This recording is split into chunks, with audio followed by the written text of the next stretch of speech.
34, and we've got, well, I don't see any sunshine out the official Kids Country weather window, but doesn't mean it's not going to happen. But I don't know, Pete. This time of the year, you just never know what's going to happen weather-wise, do you? No, you don't. So I got to be Yeah, prepared, Jay.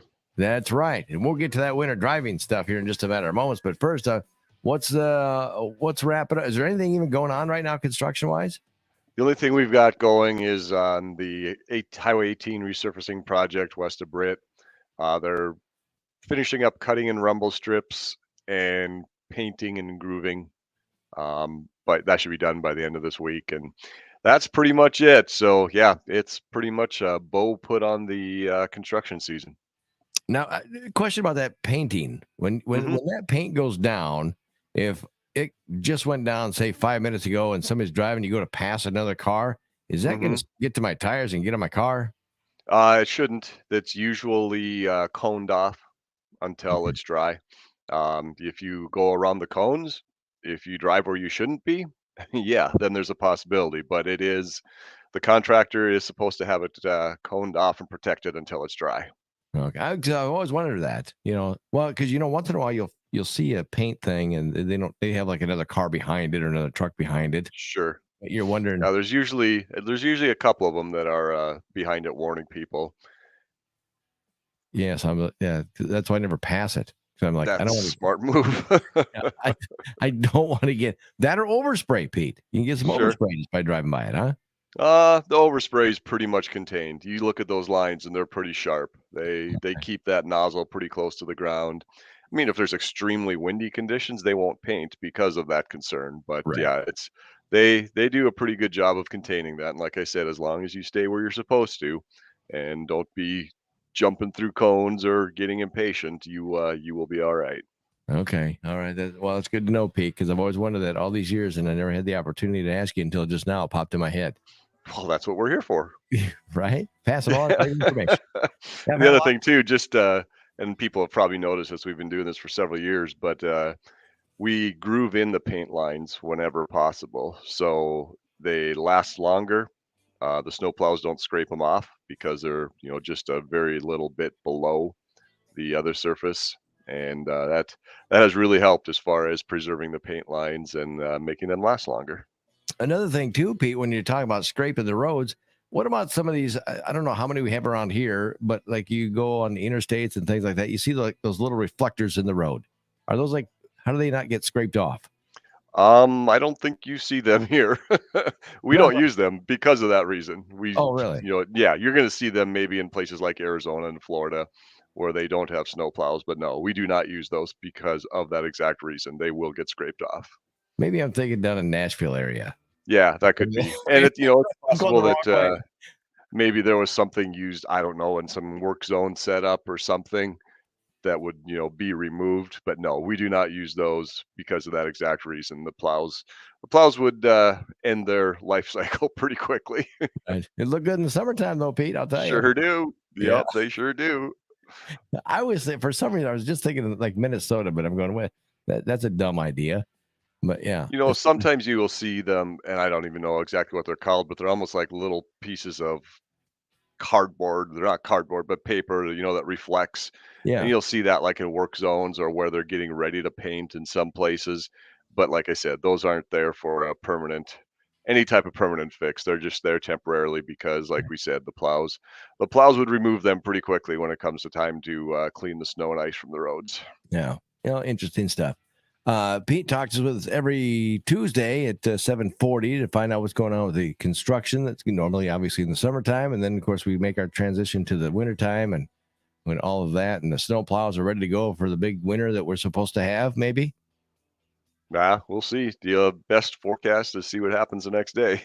Yeah, right. But the big thing is, and I know we joked about a little bit at the beginning, it's being prepared. When we're in a lull like this, it's a good time to make sure you got the right air pressure in your tires. Make sure you got that winter survival kit in your vehicle.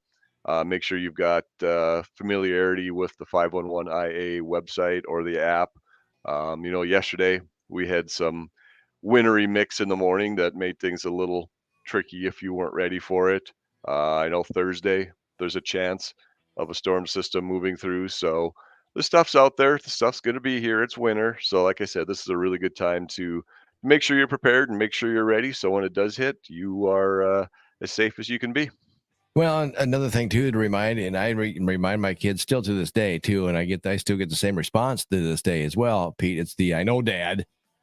Don't use your cruise control when it's slippery outside.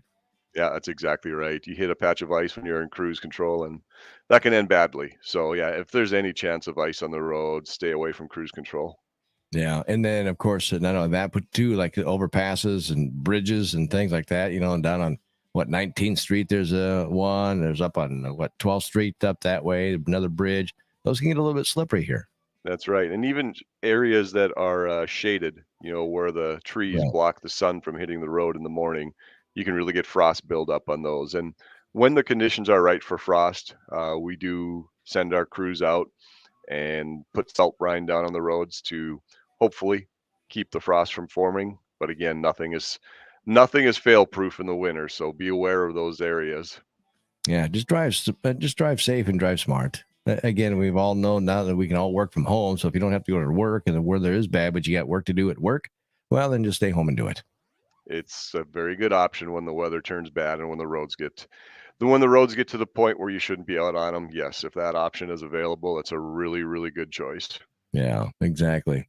Well, good deal. Well, Pete, it's always great to get the update of as far as the road conditions and what's going on with the construction and everything. But too, also, I tell you what, I'm waiting for the wheels to fall off still for this big team that we call the Minnesota Vikings.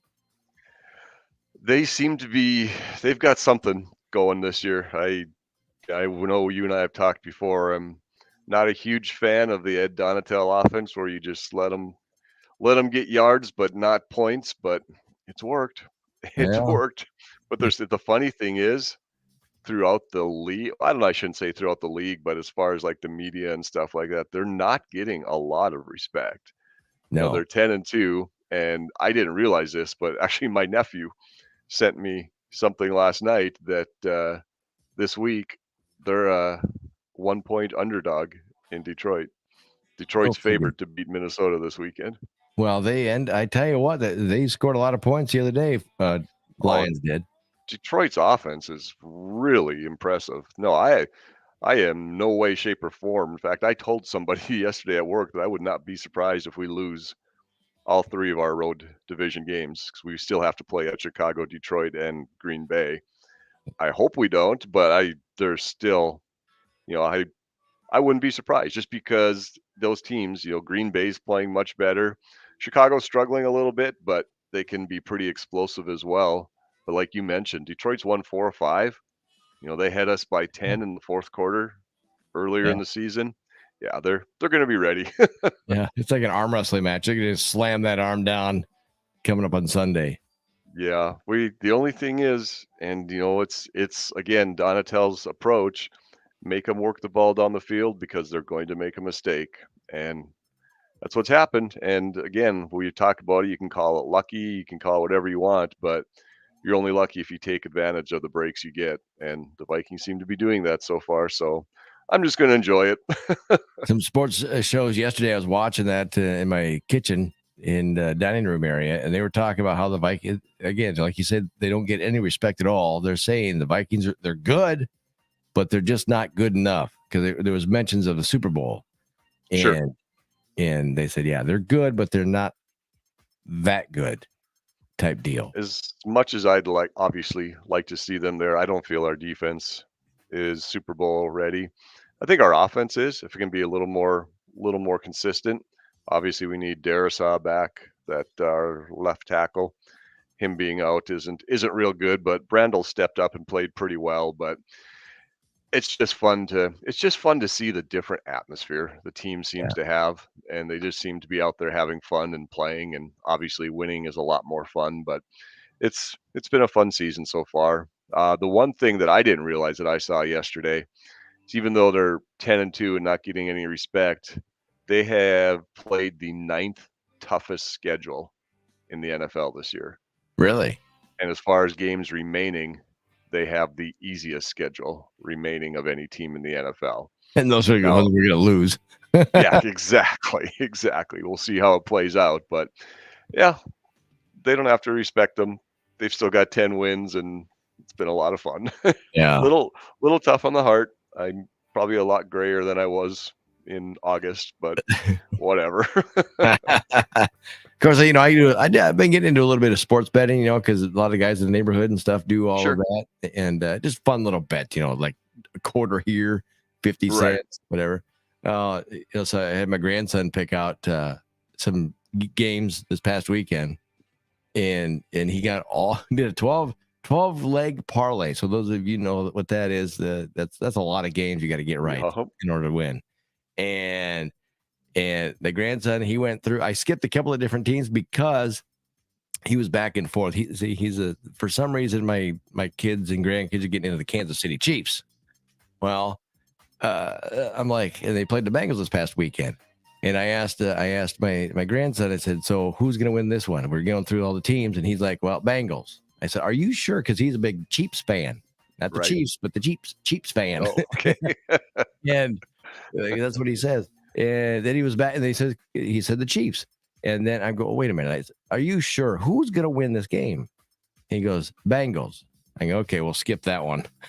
Yeah. Waited till, of course, I already had the votes in. Waited till the game starts. He said Bengals are going to win. Guess who won on Sunday? Bengals. Bengals. You hope? All but two, Pete. And I thought, it's the grandson. I'll give him, if I won the amount of money I was going to win, I'd give him $1,000 just for helping me pick him out. And my daughter's like, what? You're only going to give him $1,000? You're going to win 90,000 maybe? And you're going to give him $1,000? I think it's only fair, Pete. Well, if he invests it right, he'll be fine. Exactly. Yeah. The kid's young. What is he, like 4 or 5 years old? Something like that? Yeah, just get it invested right, and by the time he's your age, it'll be more than 90,000. Right? Exactly. Yeah, I'm just trying to teach him how to manage his money, Pete. That's what. Well, like I'm gotta be responsible. Like I'm a guy to talk about responsibility of money. Yeah, good thing your wife's not around, right? Right? Yeah. Well, if she had any see of the bank account, she'd be like, "What are you spending money on now?" Oh well, That's all right. Yeah. Well, good talk, Pete. Glad we got to keep people safe on the roadways, and construction's all kind of wrapped up for the most part, and now we just got to watch our winter driving conditions. Yeah, that's right. And keep an eye on the forecast for Thursday. Sounds like we could have some winter driving going on that day, Thursday into Friday. So that's your heads up. All right. Sounds good. Pete, have yourself a wonderful week. All right. Hey, you do the same, Jay. Thanks. That's the good stuff.